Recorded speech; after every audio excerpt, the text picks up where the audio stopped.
बोलो बालाजी सरकार की, वृंदावन बिहारी लाल की, श्री वांजे बिहारी लाल की, वीर तेजाजी महाराज की, सभी भक्तन की जय जय श्री राधे। वक्रतुंड महाकाय सूर्यकोटि समप्रभः निर्विघ्नं कुरु मे देवा सर्वकार्येषु सर्वदा। गजाननं भूतगणाभिषेकतं कपितजम्बुफलचारुभक्षणं उमासुतं शोकविनाशकारकं नमामि विघ्नेश्वरपादपङ्कजम्। आन विराजो पवन पुत्र आसन लीजो हनुमान। विनती है अंजनी नंदन मेरा बारंबार प्रणाम।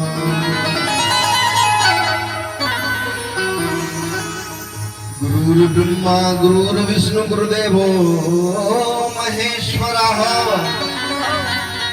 गुरु साक्षात् परब्रह्म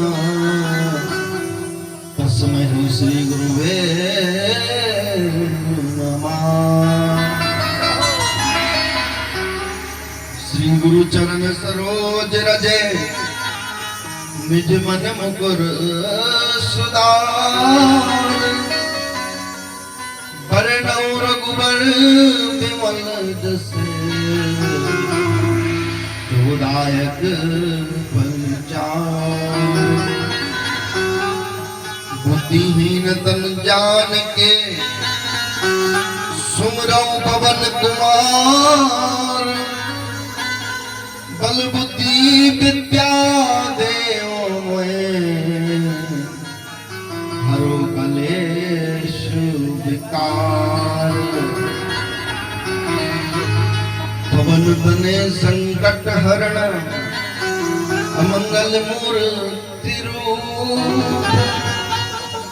राम लखन सीता सहित हृदय बसे स्वरूप। या देवी सर्वभूतेषु दुर्गारूपेण संस्थिते नमस्तस्यै नमस्तस्यै नमस्तस्यै नमो नमः।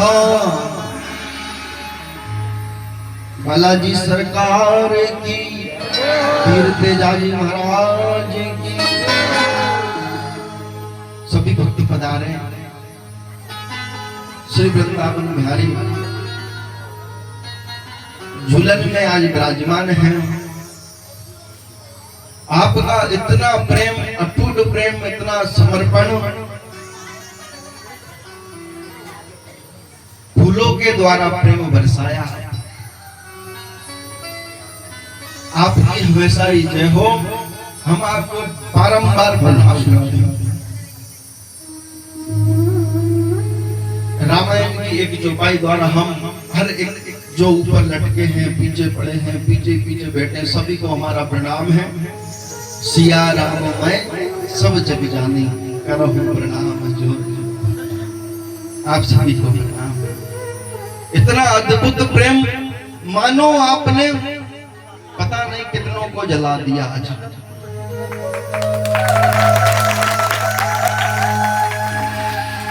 आज बहुत तेजी से जलने होंगे हमारे विरोधी भी। हाँ, खैर हम किसी के विरोधी नहीं हैं, पता नहीं क्यों हो जाते हैं, लेकिन आपका इस प्रेम में नेताओं में बड़ी हड़कम मच गई। नेता सोचे अब गुरु जी चुनाव लड़ जाओ तो जीत ही जाते हैं। टेंशन में नेता, टेंशन में। तो लेकिन इतना प्रेम, इतना समर्पण अद्भुत। ये बीना के जवाले दे सकते हैं, इतना प्रेम था। हमारा भी प्रेम और समर्पण आपके प्रति है। आप कभी भी हम पर आओगे और अगर कहोगे ना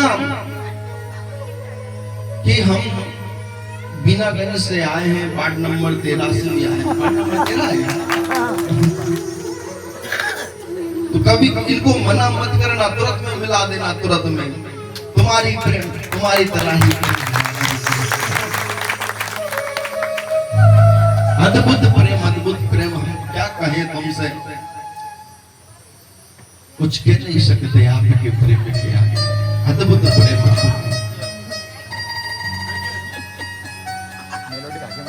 इन्होंने निमंत्रण दिया, उन्होंने कहा कि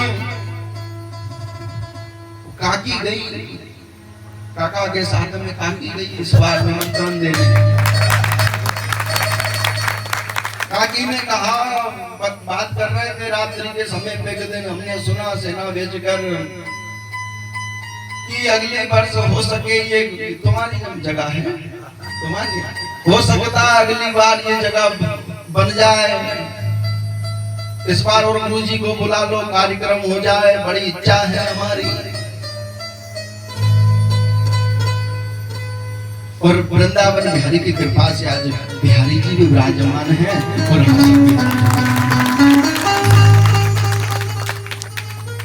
चार प्रकार के भक्त होते हैं। चारों के बारे में हम तुम्हें बता तो नहीं सकते, लेकिन दो के बारे में फिर भी हम बताते हैं जाते जाते हैं।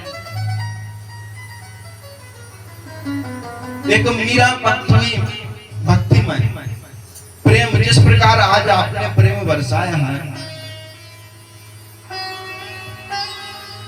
अद्भुत प्रेम मीरा का भगवान श्री हरि के प्रति। और दूसरा प्रेमी ऐसा होता है भगवान से जो पैसे की दम से, आप पैसे की दम से उनसे प्रेम करता है। कईयों प्रकार के भक्त होते हैं भगवान के, और हमारा तो कहना यही है कि आप मीरा की तरह ही प्रेम करना। लेकिन एक भक्त था भगवान का, उसने तपस्या करी ब्रह्मा जी की तपस्या, हजारों वर्ष तक तपस्या करी। हमारी तरह साधना नहीं करता था, लेकिन तुम्हारी तरह साधना करता था, ये नहीं होगी, लेकिन वो साधना करता था। ब्रह्मा जी की उसने साधना की। आजकल बड़ी समस्या है ना, आप देख रहे हैं ना, हर व्यक्ति की, कोई भी आगे बढ़ रहा हो सबसे पहले टाइम खींचते, और पड़ोसियों में तो पड़ोसियों में हद से ज्यादा स्थिति पाई जाती है। तो भाई उसने साधना करी ब्रह्मा जी ने, ब्रह्मा जी प्रकट हुए, तो ब्रह्मा जी जब प्रकट हुए तो उन्होंने कहा वत्स वर मांगो। उन्होंने कहा कि प्रभु जो मैं चाहूं ऐसा हो जाए, ऐसा कोई वर दीजिए मुझे। ब्रह्मा जी ने कही तथास्तु, लेकिन सुनो, जो तुम्हें प्राप्त होगा उससे दुगना तुम्हारे पड़ोसी को प्राप्त होगा। उसका दिमाग खराब, हमने तपस्या करी, पड़ोसी को क्यों मिले दोष। लेकिन ठीक है, सर्वप्रथम जैसे ही उसने आह्वान किया, ब्रह्मा जी का वरदान है कि आज कुछ मांगा जाए। जैसे ही उसने कहा, हे ब्रह्मा जी कृपा करें मेरे एक मकान बन जाए, पड़ोसी के 2 मकान बन गए। दिमाग खराब उसका। फिर इसके बाद उन्होंने कहा ये तो बड़ी समस्या का विषय, लेकिन फिर भी करें कुछ। उन्होंने कहा, हे ब्रह्मा जी ऐसी कृपा कुछ करो कि 2 पत्नियां हो जाए मेरे, 2 पड़ोसी के 4 ही हो रही है, एक ऊपर एक नीचे, क्योंकि तो पड़ोसी के 2 मकान बन गए, तो 2 मकान में 2 पत्नियां गिर गई। पड़ोसी का दिमाग खराब, उसने कहा ये प्रभु ये क्या हो रहा है। एक दिन फिर मांगा उसने कि प्रभु इतना धन दे दो, इतना धन दे दो, मुझसे समाया ना जाए। तो उसने इतना धन मांगा तो ब्रह्मा जी ने कहा तथास्तु। जैसे ही धन एकत्रित हुआ, कमरा भर गया, तो उसके 2 ही घर बन गए। फिर उसका दिमाग खराब, उसने कहा प्रभु ये क्या हो रहा है।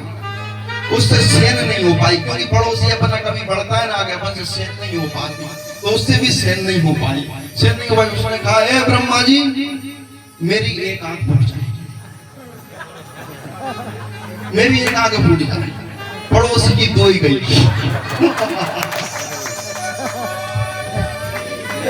पड़ोसों की दो ही आंखें फूट गई। उसने कहा कि फिर पड़ोसी को निपटाई दिया जाए, दो चार पत्नियां इसके, तो उठा के पड़ोसी को निपटा दिया। उसने कहा है ब्रह्मा जी, अपनी तो एक जिंदा है, उसकी तो दो ही फूट गई। हे ब्रह्मा जी, बारंबार प्रार्थना है, एक काम और कर दो, आज के भर कभी नहीं मांगे तुमसे हम कि मेरे घर के आगे 60 फीट का गड्ढा कर दो। पड़ोसी के घर 120 जैसे ही निकले, जैसे ही पड़ोसी निकला, पड़ोसी ने फिर कहा, जो ब्रह्मा जी का वरदानी था, उन्होंने कहा कि मुझे, हे भगवान, हे ब्रह्मा जी, मुझे इस गड्ढे में पटक कर आधा मरा कर दो आप, आधा मर जाऊं मैं। अगर ये आधा मरेगा तो पड़ोसी तो पूरे ही मरेगा। जैसे ही पड़ोसी निकला घर से बाहर और 60 फीट गड्ढा में से गिरे, और दूसरा पड़ोसी 120 निपट गया पड़ोसी। तो पड़ोसी की वो क्षमता देखी नहीं जाती। खुशी ने ऐसे ऐसे भक्त होते भगवान के, अपनी सिद्धियों के दम से, अपनी ताकत के दम से दूसरे का भला करने की जगह अनर्थ करने में लगे हुए। तांत्रिकों को देखा होगा तुमने, तांत्रिकों को सिद्धियां कर लेते हैं, करने के बाद में उन्होंने कहा यूं यूं ले मोट धोट, अब तो नहीं चलती काऊ की भी। एक के घर गए होंगे, उसके आगे से देवता, बुरी मत मारना, लेकिन हकीकत है एक के आए घर गए देवता, तो खूब देवता आए, 2-3 घंटा तक देवता आए, उन्होंने खूब वचन दिए।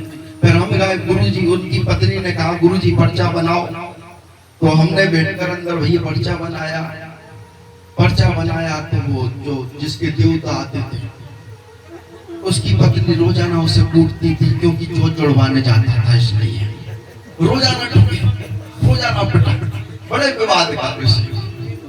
तो ऐसे ऐसे भी अनन्य भक्त पाए जाते हैं भगवान के। और एक भक्त मीराबाई जैसी भी है, अटूट प्रेम समर्पण भगवान अखिल कोटि ब्रह्मांड के नायक श्री वृंदावन बिहारी के प्रति। वो मीरा भक्तिमय मेवाड़ में जन्म लेकर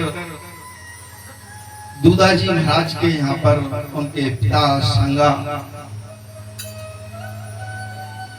के यहाँ पर जन्म हुआ उनका। अनेकों कठिनाई, अगर आपको पता है भक्तों को, जब जब आप भक्त बनोगे भगवान के, जब जब आप समर्पण भाव भगवान के प्रति रखोगे, तो अनेकों परीक्षाएं तुम्हें देना पड़ेगा।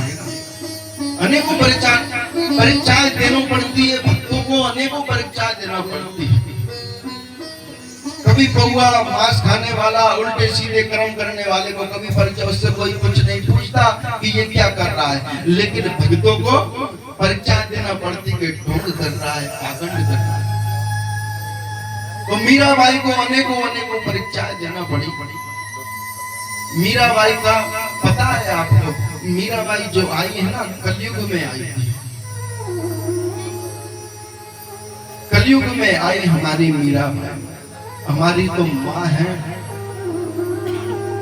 बताते हैं कि उनका एक जन्म द्वापर युग में भगवान श्री कृष्ण के समय पर ही हो गया था। एक गोकुल में उनका जन्म हुआ, जो दूसरा अवतार कलयुग में हुआ मीराबाई का। तो एक गोपी के रूप में जन्म हुआ मीराबाई का गोकुल में।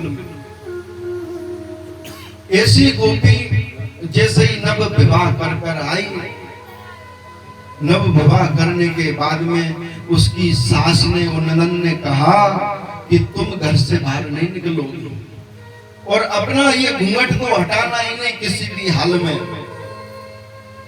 अगर तूने हटा दिया तो तू गई, किसी भी हाल में अपना घूंघट नहीं हटाना। जो गोपी थी अब सास और ननद से कोई सवाल जवाब नहीं करना, क्योंकि आज्ञा का पालन करना किसी भी हाल में, आज्ञा का पालन होना था।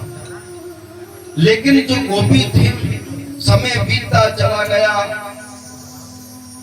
गोपी कभी घर से बाहर नहीं निकल पाती, लेकिन उसके मन में जैसे कि कोई कहता है कि उस व्यक्ति को हमको कतई भी नहीं देखना है किसी भी हाल में। कईयों ने कह दिया हुआ गुरुजी आ रहे हैं गार्डन वाला वाले, तुम्हें बाहर नहीं निकलना, अपने को माला नहीं चढ़ाना। लेकिन कईयों के मन में होती है ऐसे गुरुजी है कौन, कहां से आ रहे हैं ऐसे गुरुजी। तो उसके मन में भी बड़ी लालसा थी कि कुछ समय से काफी समय बीत गया कि ऐसा कौन कन्हैया है, ऐसा कौन नटवर है जो चित्त को चुरा लेता है। समय बीतता गया, एक दिन गोपी को उसकी जो सास थी, सास बीमार हो गई, पानी भरने के लायक नहीं बची, न होने के कारण से उसे यमुना किनारे जाना था जल भरने के लिए। गोपी यमुना किनारे जब गई तो सास ने पहले ही समझा दिया कि किसी भी हाल में उस कन्हैया की ओर नहीं देखना। अगर वो आकर देखे भी और अपना पल्लू तो किसी भी हाल में घूंघट नहीं उठाना, चाहे कुछ भी हो जाए आ जाए। तो बहू का जो घूंघट है रस्सी से बांध दिया कि उठा के देखना ले।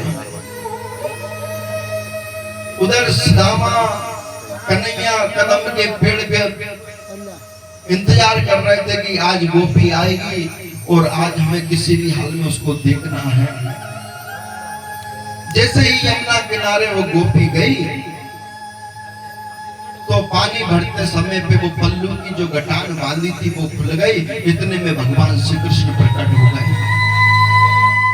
और प्रकट जैसे ही भगवान श्री कृष्ण प्रकट हुए और वो पल्लू खींच लिया उन्होंने। जैसे ही पल्लू खींचा तो उसकी निगाह भगवान श्री कृष्ण में पड़ी। जैसे ही भगवान श्री कृष्ण पर निगाह पड़ती है तो वो तो बावरी सी हो जाती है, बावरी हो गई, पागल हो गई। एक ही निगाह, हाँ, आंखों में काजल, कजरारे काजल, पीतांबर, बेजंती माला, इतना सुंदर कन्हैया उसके मन में आई। त्रिलोक का स्वामी है। जैसे उसकी एक निगाह पड़ी तो निगाह पड़ने से पहले क्योंकि सास की बात याद आई, सास की बात याद आते से भगवान में एक धक्का मारा उस गोपी ने। धक्का मारा तो भगवान ने कहा है गोपी तुझे मैं आज के बाद कभी मुंह नहीं दिखाऊंगा, कभी मुंह नहीं दिखाऊंगा आज के बाद। ऐसा गोपी से कहकर जैसे ही गोपी की निगाह पड़ी तो वो तो बावरी सी हो गई, पागल सी हो गई।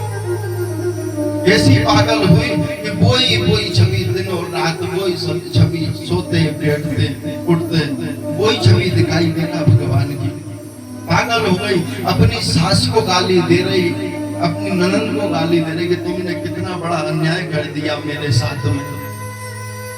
अब तो उसके मन में हर वक्त हर समय यही लगा कि किसी भी हाल में एक बार कन्हैया मिल जाए, एक बार दर्शन कर लो। आपने देखा प्रेमी जो आजकल के ये युवा बेटे हैं, लड़के बेटे हैं, इन्होंने कई जुगाड़े फंसा रखी हैं। जब इनकी बात नहीं होती ना तो ये सोचते कि एक बार हलो हो जाए, एक मैसेज आ जाए किसी भी हाल में, बावड़े से पागला समझ। उसी प्रकार में गोपी बावरी सी पागल सी हो गई और रोने लगी, फूट फूट के रोती, बार बार रोती, आंखों में आंसुएं बहने लग जाए। कभी इतना अटूट प्रेम। गोवर्धन पूजन होना था, इंद्र का प्रकोप वर्षा, भगवान गोवर्धन धारण करना था। तो पूरे गोकुलवासी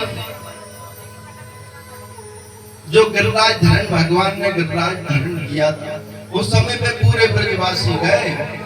जब गए तो वो गोपी भी गई, बार बार भगवान की ओर देखे, जिस ओर देखे भगवान उधर ही मुंह उधर कर ले, लेकिन उस गोपी की ओर नहीं देखते। फिर वो बावरी सी हो गई पागल हुए, उसने दिन और रात एक ही रटन लगाई है, प्रभु कैसे भी वो दर्शन दो, दर्शन दो। पागल सी हो गई। उन्होंने कहा है प्रभु अगर दर्शन नहीं दोगे, अगर मेरी ओर आप अगर नहीं देखोगे तो मैं प्राण त्याग दूंगी। इतना उसने कहा, तुरंत में भगवान श्री कृष्ण प्रकट हो गए उसके। जब वो प्रकट हुए, उससे कहा गोपी उठ, तेरी कोई गलती नहीं है, जा वर मांग में प्रसन्न होंगे।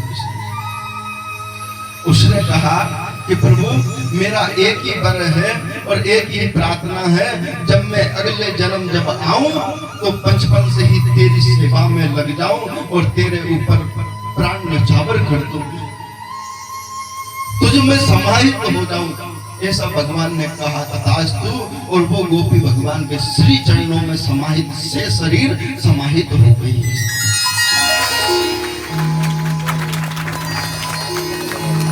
उसका इतना प्रेम देखकर जब भगवान द्वापर युग में ये कहकर वरदान देकर चले गए, इस कलयुग में फिर मीराबाई के रूप में मेवाड़ में महाराज दूधाजी के यहाँ पर जन्म हुआ। समय बीतता गया, समय चलता रहा, समय का चक्र।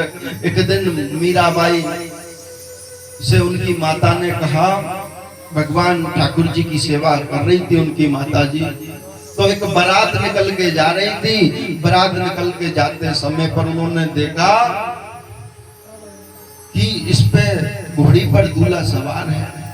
मीराबाई ने पूछ लिया कि माँ मेरा कौन दूल्हा है, मेरा दूल्हा है कि नहीं? तो उनने मजाक में कह दिया कि तेरा दूल्हा तो ये नटवर नागर है, ये कन्हैया ही तेरा दूल्हा है। तब से ही मीराबाई के मन में कि मेरो तो गिरधर नागर दूसरो ना कोई।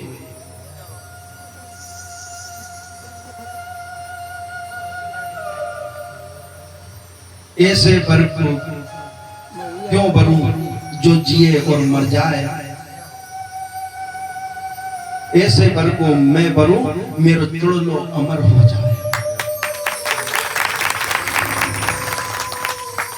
ऐसा वर क्यों बनूं जो मनुष्य के रूप में हो, ऐसा वर भरा उसने जो उसका चूड़ा हमेशा के लिए अमर हो गया। और हम आज भी गुणगान कर रहे हैं उनके। समय बीतता गया, भगवान श्री कृष्ण को ही उन्होंने अपना पति मान के, फिर मीरा का समय आया विवाह का।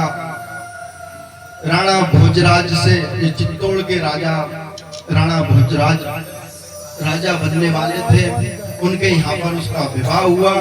विवाह होने के बाद में भी उनने उसको पति नहीं माना। राणा भोज को पति न मानने के कारण एक दिन जब उनकी देवी पूजन होती, सभी के पूजन होती, जब वरुण वधू जाते हैं तो कुल की देवी की पूजन करते हैं। उनने कहा, सास ने कहा कि बेटा ये हमारी कुल की देवी है, इनको प्रणाम करो। तो मीराबाई ने कहा मैं एक के आगे झुकती हूँ, कभी दूसरे के आगे कभी नहीं झुकूंगी। माना कि ये हमारी कुल देवी, इनको मेरा प्रणाम है बारंबार।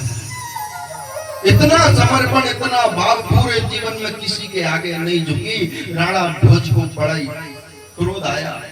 क्रोध आया तो जो हवेली थी पुरानी, उसमें मीराबाई को पटक दी। विष भी भेजा, सर्प भी भेजे, अनेकों अनेकों संकट भी डाले उनको, लेकिन वो जीत गई। जैसे ही विष आया उसे पीकर वो नाचने लगी, फिर भी वो बच गई। फिर इसके बाद में जो उनके देवर थे, जो राणा भोज थे, वो खत्म हो गए। खत्म होने के बाद में उनके देवर ने पदवी संभाली। देवर इतना क्रूर था कि तुरंत में आदेश किया कि मीरा को मार दिया जाए। और इसके जो गोविंद है, जो कन्हैया है, नदी में फेंक दिए जाए। तो उनके सैनिकों द्वारा भगवान श्री कृष्ण को नदी में फेंक दिए गए। और मीरा भी नदी में ऐसे से शरीर कूद गई। जैसे से शरीर कूदी मीरा जी, तो वहां पर वृंदावन में यमुना जी से बाहर निकली। यमुना जी से बाहर निकली और पहुंच गई। एक ब्राह्मण देव मिले उन्हें। उन्होंने कहा कि यहाँ तो फलाने गुरु जी के यहाँ चले जाओ, वो महापुरुष है। पता है तुम्हें कि वृंदावन में हमारे बांके बिहारी जहाँ रहते हैं ना, वहां पर कोई पुरुष नहीं होता, जो पुरुष है वो भी स्त्री है। तो मीराबाई ने कहा कि यहाँ पर एक पुरुष के अलावा दूसरा पुरुष है कौन? आज भी वहां के लोग सब स्त्रियां हैं, जितने भी पुरुष हैं वो भी स्त्री है। मात्र अगर एक पुरुष है तो वो हमारा बांके बिहारी है। अगर पुरुष अगर है, हम भी स्त्रियां ही हैं, गोपियां ही हैं उनकी सरकार की। अगर कोई अगर पुरुष है तो हमारे बांके बिहारी जो विराजमान है वही है। ऐसी उन्होंने कृपा करी, सबसे कहा। वो गुरुजी आचार्य चकित हो गए। उन्होंने कहा सही कहा, पहली बार कोई भक्तिमती मीरा आई है। उन्होंने कहा कि सही कहा कि हम तो सब स्त्रियां हैं, गोपियां ही हैं, पुरुष तो एक बांके बिहारी है। पता है तुम्हें, जब बांके बिहारी का, आप बांके बिहारी के दर्शन करने गए? आप कौन कौन गए? जो बार बार पर्दा लग जाता है, आपने देखा होगा, कभी निकाल दिया, कभी हट दिया, कभी निकाल दिया, हर 5-10 मिनट में जो लग जाता है पर्दा। जब मीराबाई गई, पहले भगवान के यहाँ पर कभी कोई पर्दा पड़ता ही नहीं थी, कभी पर्दा नहीं लगता था भगवान का।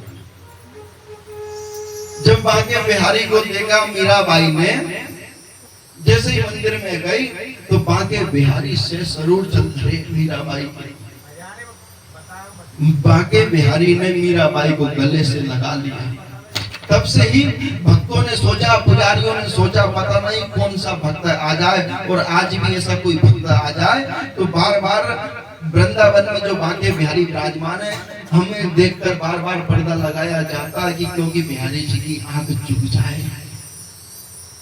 अब भी ऐसी वो है, अगर अनन्य भक्त भगवान का पहुंच जाए तो बांके बिहारी जी 2 बार मंदिर से बाहर आ गए थे। 2 बार मंदिर से बाहर आ गए। एक बार मीरा जी को देखकर आ गए, दूसरा रस खान को देखकर आ गए। बांके बिहारी 2 बार बाहर निकले। तब से ही पर्दा कर दी। जहां भी पर्दा लगता है ना बिहारी जी का, बार बार खोलना, बार बार निकालना, क्योंकि भगवान की भक्त के ऊपर निगाह न पड़ जाए, इसलिए हमने पर्दा आरंभ कर दी। फिर तपस्या भगवान ने, कृष्ण उनको गले से लगाया। फिर वो तपस्या बहुत दिन तक साधना की, उन्होंने भजन किया। भजन करने के बाद में द्वारका चली गई। द्वारका गई तो बहुत रोई, उनकी सीढ़ी पर बैठकर बहुत रोई। पुजारियों ने देखा कोई रो रही है, तो वो गर्भगृह में पहुंच गई। गर्भगृह में पहुंचकर बाकी जो द्वारकाधीश की श्रीगृह है उसमें से शरीर विराजमान हो गई। सब भक्त देखते रह गए कि कोई अंदर तो गया था लेकिन बाहर नहीं आया, और द्वारकाधीश की श्री विग्रह में वो से शरीर समाहित हो गए।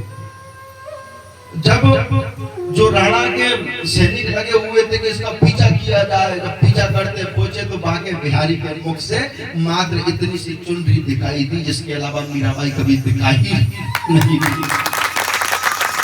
इतना प्रेम उनके सैनिकों द्वारा राजा का आदेश हुआ, पता नहीं कहां छुप गई हुई गर्भगृह में। गर्भगृह में देखा गया, सैनिकों ने छानबीन की, पुजारियों को मारा, लेकिन वहां पर कभी भी कोई दरवाजा ही नहीं था।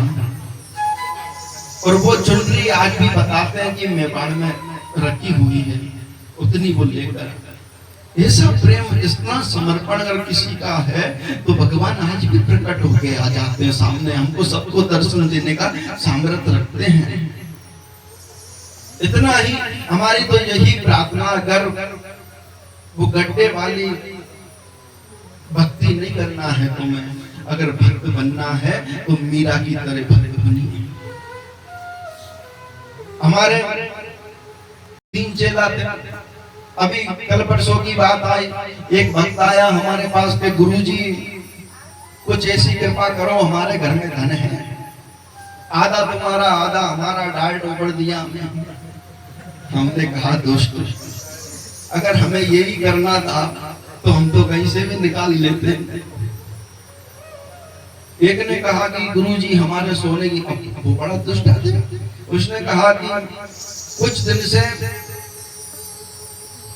सोने की वो लेकर आया, रकम लेकर आया, एक सुनार के पास रख आया, 50,000 रुपए दे देता। 5 लाख की रकम थी, 5 लाख रुपए की रकम थी और 50,000 रुपए जो उसका ग्राहक था वो लेकर आ जाए। ऐसे ही चलती रही, 4 महीने बीत गए। कभी 2 लाख दे दिए तो वापस दिया था हर 15 दिन में, और ब्याज दे रहा है 10% का। सुनार को बड़ा विश्वास हो गया, उन्होंने कहा ये तो बढ़िया ग्राहक आया, एक नंबर। एक दिन उसको रकम नहीं आया पूरी धर के, और कहते कि सेठ जी 5 लाख रुपए दे दो। 5 लाख रुपए देकर, और उसे जब पता, उसने चेक नहीं किया, जब चेक किया तो उसमें निकला कि ऊपर से सोना की जो झोल चढ़ा रखा है, मरवा दिए, मर गए वो सोनी जी। अभी पता चला कि हमें ऊपर दिया, फिर आया कि गुरुजी कुछ भी करो मिलना चाहिए, आधा तुम्हारा और आधा हमारा। वाह, डायरेक्ट ऊपर भगवान को भी ऊपर देते हैं सभी। पार्टनरी करना वो अलग विषय हो जाता है। भगवान से कहा है प्रभु हमारे इस कार्य में सफलता मिल जाए, पार्टनरी कर सकते हैं आप, लेकिन ये ऊपर देना आपकी भक्ति का कोई वो नहीं है कि अगर तुम दे रहे हो 50,000 तुम्हारे, 50,000 हमारे। ये तो दुष्टता है तुम्हारी भक्ति, कहीं भी कतई भी नहीं लग रही। ऐसे भक्त कतई ना बने, हमारी यही प्रार्थना है। एक भक्त था, 3 लोग थे। भगवान से कहा कि प्रभु मुझे 1,000 रुपए का फायदा हो जाए, 500 तुम्हारे 500 हमारे। थोड़े और आगे गया, जैसे मंदिर से निकला ऐसी प्रार्थना करके 500 रुपए जेल में नीचे पड़े मिल गए। जैसे ही मिले उन्होंने कहा कि 500 पहले ही काट ला, इतना विश्वास भी नहीं था। हाँ, वो भगवान से कह रहा 500 रुपए पहले ही काट ला। एक की तरह एक भक्त था, उसने कहा प्रभु मुझे 50,000 के गले में फायदा हो जाए, बनवारी भाई साहब की तरह था वो। तो उसने कहा कि 50,000 का फायदा हो जाए, 25,000 तुम्हारे, 25,000 हमारे। 2 महीने बाद फायदा हुआ तो गया वाके बिहारी जी के मंदिर पे, हनुमान जी को देखा। उन्होंने कहा ठीक है, जो तुम्हारी इच्छा उतने उठा लेना। इस जो रंगीट है, हम एक लकड़ी से रंगीट खींच रहे हैं, और जितने तुम्हारी तरफ आए वो तुम्हारे, और जितने हमारे ले जाए वो हमारे। अब फेंकना किसको था, वो तो अपने को ही फेंकना था। उसने जैसे ही फेंके तो 4-5 गिर भगवान की। उसने कहा बस इतने से मैं समझ, चलो अगली बार जो हो जाए सो रख लेना, ज्यादा रख लेना। एक वक्त और था, उसने कहा कि भगवान मुझे 5 लाख का फायदा हो जाए, आधे तुम्हारे आधे हमारे, जितने पूरे रख लेना आप तो। उसने एक स्कीम लगाई, बड़ा दुष्ट था। उसने कहा मैंने सुना कि भगवान ऊपर रहते हैं, 5 लाख रुपए लाके ऊपर फेंक दिए। उन्होंने कहा जितनी तुम्हारी इच्छा हो उतने आप रख लीजिए। पूरे फेंक दिए 5 लाख, पूरे नीचे गिरना उठा लिया। उन्होंने कहा एक भी नहीं रखा। अरे वाह, आलू। लेकिन फिर भी 500 रुपया तुम रख लो, मंदिर पे जाके 500 रुपए चढ़ाया। तो ऐसे भक्त अपने को कतई भी नहीं बनना है। अगर भक्त बनना है तो मीरा भाई की तरह समर्पण भाव और प्रेम से बनना है। अपने बच्चों को राम से जोड़े, रामायण पढ़ाए उन्हें। वो कभी भी भगवा नहीं पीएंगे, कभी भी गलत दिशा की। जिस दिन से आप रामायण पढ़ाओगे उन बच्चों को, वो गलत दिशा की और कभी जाएगा ही नहीं, कैसा भी बालक हो। नहीं तो हमने गेल में अभी जब से लेकर हम आ रहे हैं ना, अभी तक भाई से जलूस बना हमारा, कईयों के घरे चले गए। वो भाई साहब को देखो, इनके ऊपर कैमरा करो, वो लुक रहे, ये पौवा पी रहे। उन्होंने कहा कि गुरुजी बहुत परेशान है, पौवा बहुत पिए। मैंने कहा क्या करें हम। तो अब जब से लेके हम आए ना, जलूस बनाया ना, तो हमने देखा कि दुनिया में कितना गम है, मेरा गम कितना गम है। जब से सुनते आधा दिमाग वैसे आउट हो गया। इनकी टेंशन का करके हमें टेंशन, बहुत टेंशन है आज का। कुछ मानो, कुछ बोलने का मन ही नहीं करता। उनकी पत्नी बड़ी परेशान, फिर भी ये बोल रहे 4-5 बार तो हॉस्पिटल चले गए, गुरुजी फिर भी नहीं मान रहे, और ऐसे करके बोल रही क्यों? गुरुजी कहती करो समझाओ। हमने कहा समझ जाओ, मत पियो। तो इनने धीरे से आरती करते करते ओम जय जगदीश, अब नहीं पिंगो गुरुजी। मैंने कहा मत पीना।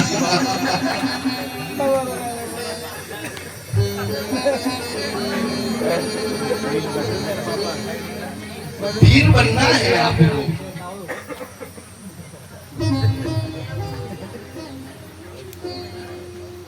क्योंकि हमारा काम देखो, बुरे क्यों लगते हैं? इसलिए बुरे लगते हैं कि सनातन का काम करते हैं। क्योंकि कोई हिंदू धर्म पर और सनातन पर उंगली उठाते, हमें पता नहीं, हमारा खून खोलने लग जाता है अपने आप से, अंदर अंदर कुछ होने लग जाता है, कीड़ा निकलने लग जाता है अंदर, और पता नहीं चल पा रहा कहां से निकल रहा है। लेकिन कोई अगर बोलता है तो बड़ी क्रोध आता है। सनातन धर्म पर और हमारे धर्म पर कोई उंगली उठाए तो बड़ा अच्छा नहीं लगता, क्योंकि भगवान ईश्वर की कृपा से बताओ हमारे सनातन से अच्छी कहीं से खूबसूरती नहीं है। और अन्य मजहबों में आपने देखा, अन्य धर्मों में उनके तो सिर्फ एक ही भगवान, एक ही भगवान उनके पास। तो अगर फोन ना लगे तो मर गए, अगर नहीं सुने तो मर गए, कहाँ जाएंगे? उनकी एक ही किताब, कैसे भी पढ़ लो ऊपर नीचे करके, कैसे भी। हमारे तो देखो अभी गणपति जी विराजमान हैं, शंकर जी, विष्णु जी, वृंदावन बिहारी, माँ जगदम्बा आने वाली, हमारे पितृ भी सुन लेते हैं हमारी, तो हमारे लोक देवता तेजाजी महाराज भी विराजमान है। हम तो किसी को जो हमें उचित लगे, जो अच्छा लगे, हम उसको इष्ट बना लेते हैं। और अन्य धर्म में देखो कि एक ही देवता आप कैसे पूज लो, रूस गए तो फोन ही नहीं उठाना, नेताओं की तरह हो जाए। जब नेता है ना, अपन जीतने के बाद फोन नहीं उठाते हैं कभी भी। इसी प्रकार अगर उनका रूस गया ना तो फोन ही नहीं उठाना, खेल खत्म उनका। तो आप किसी को मना चादर चढ़ाने कभी ना चाहे, चादर ना चढ़ाए किसी भी हाल में, यही प्रार्थना। आपने देखा कि एक घोसी का बालक, क्योंकि अपन तो घोसी मानेंगे तुम्हारी एक, क्योंकि तुम्हारे अंदर कीड़ा ही वो है, हिंदू थोड़ी मानोगे तुम। ये हमारा हिंदू पिट गया, एक मुसलमान आया बीच रोड पर पिट गया, माना कि उसकी गलती होगी या नशे में होगा या 50-1100 रुपये उगाकर, जो माए कहती कि बावला हो गया, पागल हो गया, गलियों में घूमता रहता है, एक विमल ली और एक कौआ लिया। जो यही तो वो लोग हैं जो पुलिया पर बैठकर विचार करते हैं, इस बार तो झांकी लगा लें और पूरे मोहल्ला से 10-20 रुपए ले लेंगे। वो 10-20 रुपए जब लेने जाते हैं हम भगा देते हैं उन्हें कि हमारे आज नहीं, कल ले जाना, परसों ले जाना, परसों ले जाना। इनका तुम हमेशा साथ देते रहना, साथ देने के कारण ही तो आज हम जय गणेश देवा आज आरती उतार पा रहे हैं। वो झांकी इन्हीं की वजह से लग पा रही है। अगर इनको आवश्यकता पड़ जाए 10 की जगह 500 दिया करो, क्योंकि जीवन भर तो आप कमाई कर रहे हैं। इनका हमेशा सहयोगी बने, यही प्रार्थना है। नहीं तो आप पर भी कितना एक दिन आज नहीं तो कल गाज करना निश्चित है। सावधान। अब वैसे हमको कुछ आता तो नहीं, वैसे प्रवचन देने लग रहे हैं, बड़े बड़े कलाकार बैठे हैं, ये तो समुद्र है भाई, समुद्र अतः अब समुद्र में कभी कभी नदियां भी लहरें मार लेती है, तो इसलिए तैयार सावधान। इसलिए रामायण हनुमान चालीसा के अपने बच्चों को पाठ कराएं। एक हमारा टूटा फूटा भजन जो सुने, अगर ना आए तो क्षमा करें, आता तो है नहीं। अब ये बच्चे सब समुद्र बैठे हैं, मैं तो कभी कभी मौका आता है और हमें आता भी नहीं गाना, लेकिन अब जोरे बेदरे भी कभी कभी इधर समुद्र में मार देते हैं, इसलिए सावधान। आकाश सब तन खाइयो, मोर चुन चुन कइयो मास, दोने नामत खाइयो,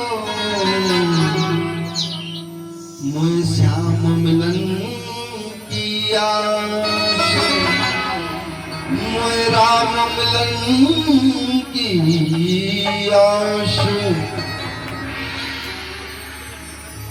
हमें रामायण क्या सिखाती है? हम जब रामायण पढ़ते हैं तो हमें रामायण सब कुछ सिखाती।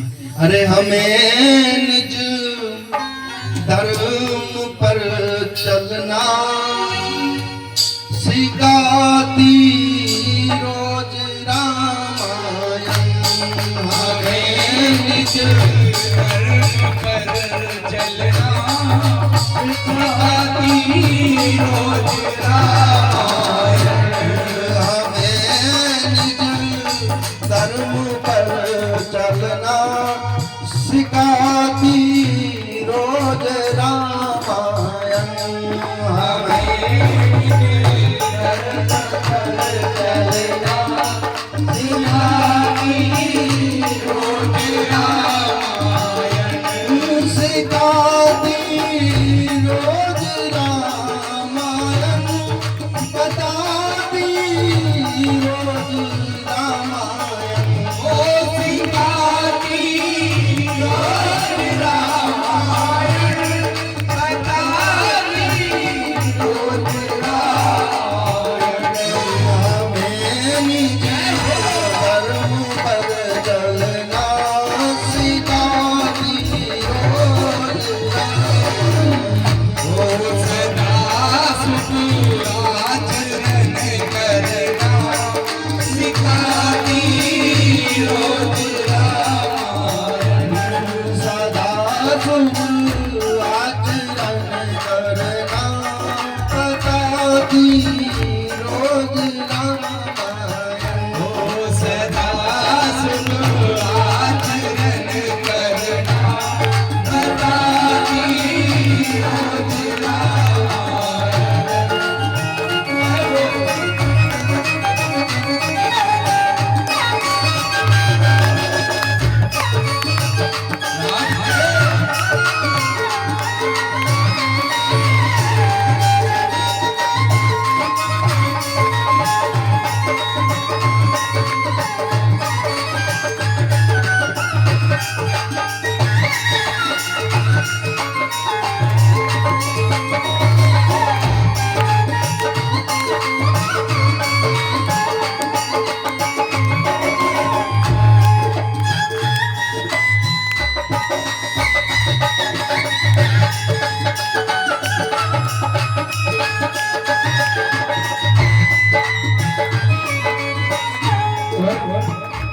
जिन्हें संसार सागर से उतर कर पार जाना है।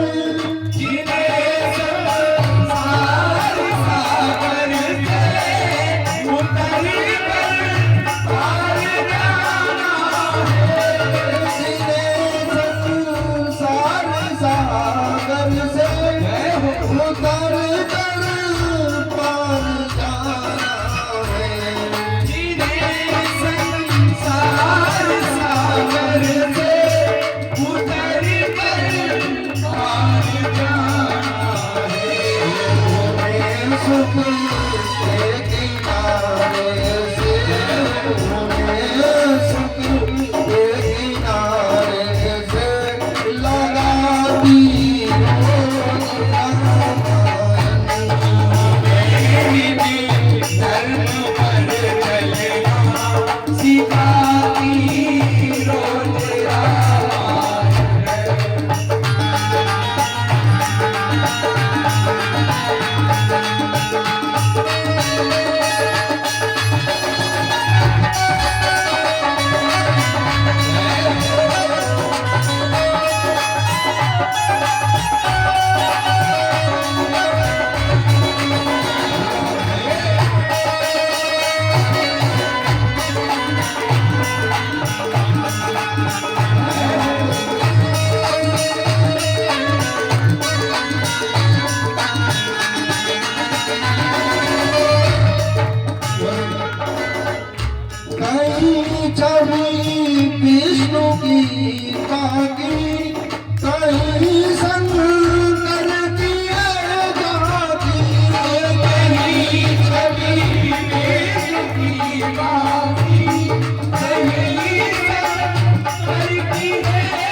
आप पुकारो ना समझ कहो हमें निज धर्म पर चलना सिखाती रोज रामायण। हमें निज धर्म पर चलना सिखाती रोज रामायण। हमें कभी पड़ी नहीं आपने, हमें कैसे जीना है, मर्यादा में किस प्रकार रहना है, जो इस लोक में नहीं वो रामायण में प्राप्त हो जाता है। हाँ, भक्त शिरोमणि हनुमान जी जैसे विराजमान हैं, कब कैसे शत्रुओं से रण करना है सब कुछ सिखाती है। इसलिए आप पुकारो हमें निज धर्म पर चलना सिखाती रोज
बहारों का भरोसा क्या, मत उलझ मिल सहारों में सहारों का भरोसा क्या। तू संभल नाम का लेकर किनारों से किनारा कर, किनारे भी छूट जाते हैं किनारों का भरोसा क्या। हमें निज धर्म पर चलना सिखाती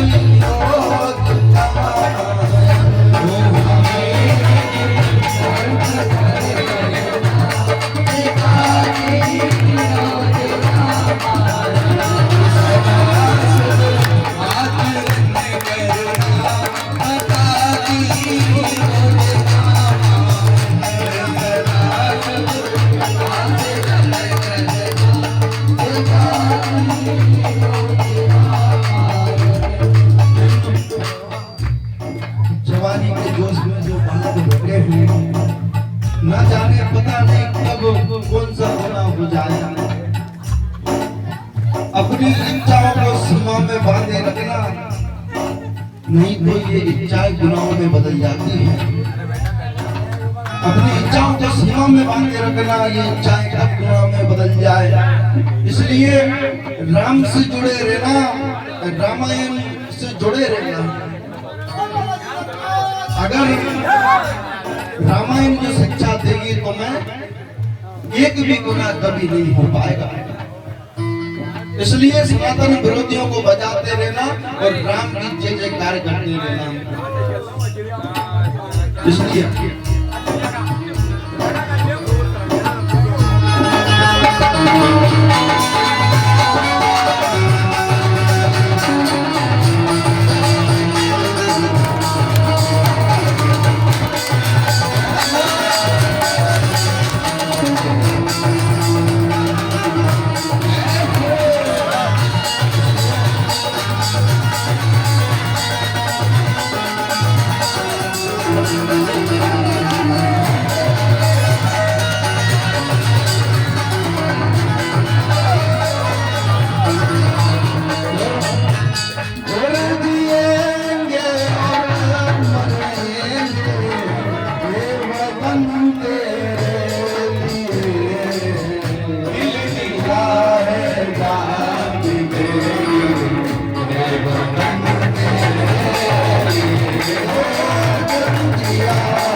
जितने भी मेरे प्यारे जितने बेटे खड़े हो जाओ। हाँ? अरे दिल दिया है जान भी देंगे ये वतन तेरे।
हिंदुत्व की बात करें हम हिंदू हैं हिंदू की बात करें हम राम के हम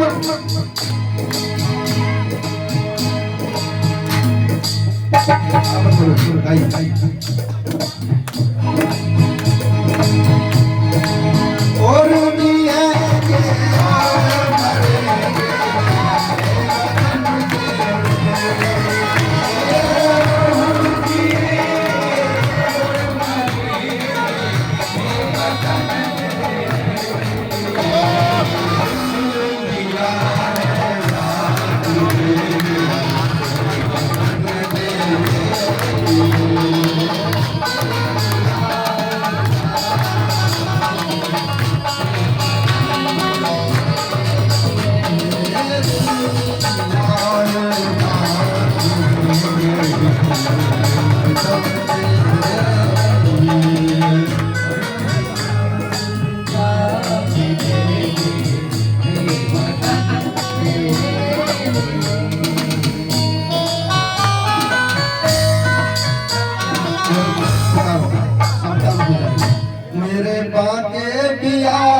के बिहारी लाल तेरी जय हो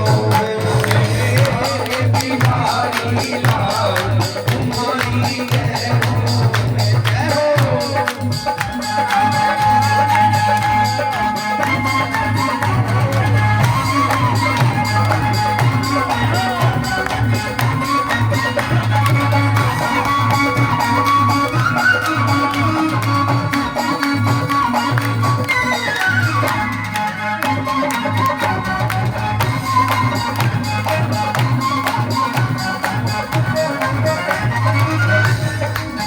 हमारे अखिल कोटि ब्रह्मांड के नायक नटवर नागर विराजमान है, क्योंकि अब तो नटवर हो गए। हाँ, हमारे सरकार नटवर हो गए, जब जन्म हुआ अब थोड़े बड़े हो गए, नटवर हो गए। इसलिए हे नटवर नागर नंदा अधूर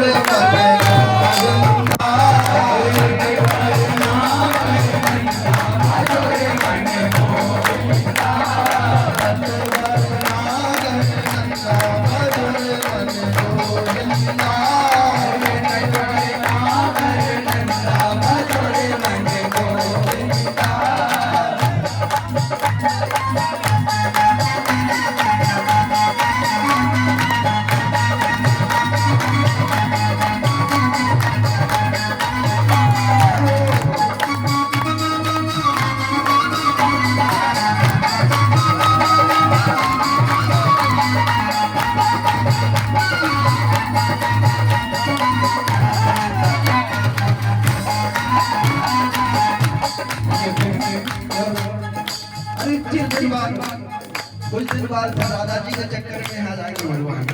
हाँ, राधा जी का प्रेम, इसलिए अरे हमें हाथ उठा कर कहते हैं हम हो गए राधा रानी।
और सद्गुरुदेव भगवान की हरिलाल की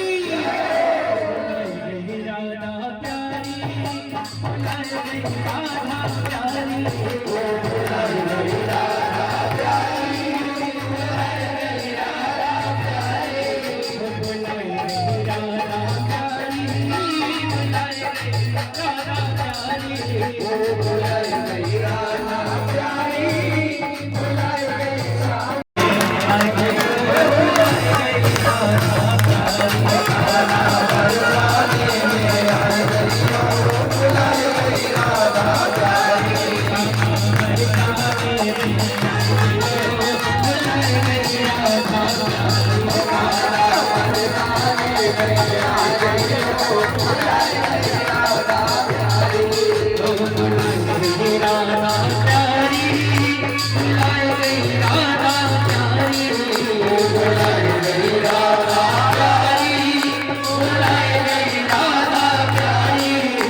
माता हरी नाचकर हरी लगाए, कितना सुंदर बाबा का दरबार लगाए, गुरुदेव भी है, नाचकर हरी लगाएंगे तो अच्छे लगेगा। जब गाना तोरे भूख लगेगी, जब गाना तोरे भूख लगेगी, जब गाना तोरे भूख लगेगी, जब गाना तोरे भूख लगेगी, जब गाना तोरे भूख लगेगी, जब गाना तोरे भूख लगेगी,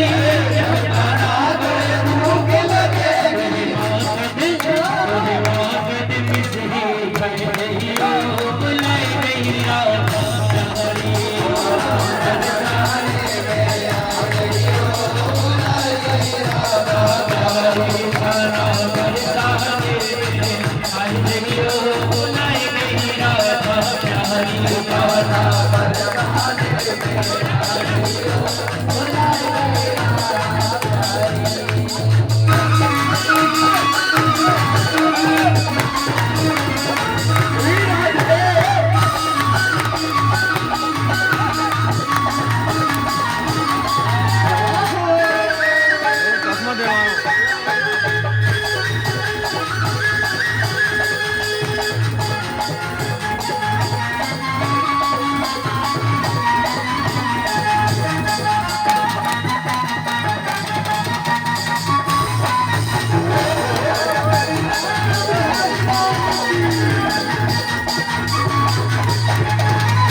बाबा का दरबार तुम्हारा संतन लग रहा है, किस किस को संतन लग रहा है, दोनों आगे जाकर बताएं किस किस को संतन लग रहा है, और किसी को नहीं लग रहा है, नहीं लग रहा है किसी को, जिस जिस को लग रहा है दोनों हाथ उठाकर जयकारा लगाए, बोले भाग्य भी हरि लाल की, परिवार सांवरिया कैसो सजो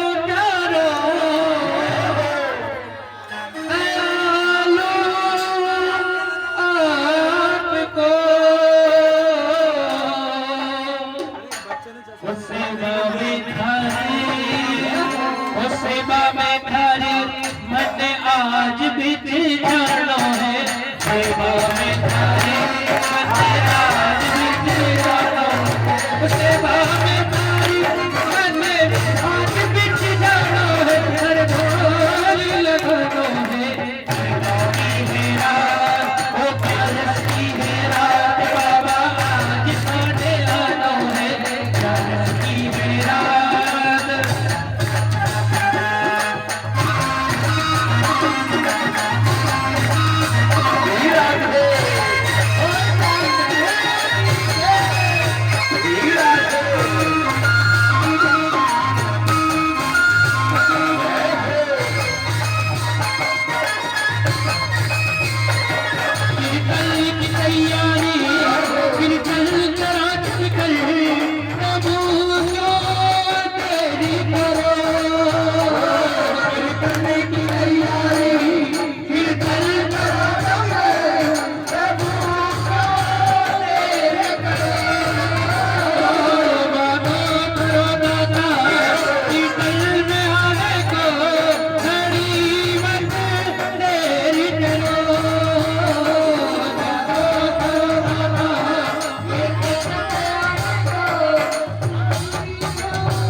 गोविंद विराजमान है, झूलन में विराजमान है। गोविंद गोपाल मेरो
सनातन धर्म की, बालाजी सरकार की, सभी भक्तन की, हमारे विरोधियों की, तुम्हारे विरोधियों की जय जय श्री राधे। आप सभी का मंगल हो, ऐसा ही प्रेम बरसता रहे, ये ऐसा ही उत्सव हर वर्ष होता रहे और हमें आप बुलाते रहे, खूब प्रभु की कृपा बनी रहे। हमारी तो बालाजी सरकार से यही प्रार्थना रहेगी, आपके घर में अष्ट सिद्धि नवनिधि श्री हनुमान जी महाराज हमेशा विराजमान रहे, आप सभी का मंगल हो, भगवान श्री कृष्ण की ऐसे ही कृपा बनी रहे। बोलो जय जय श्री राधे।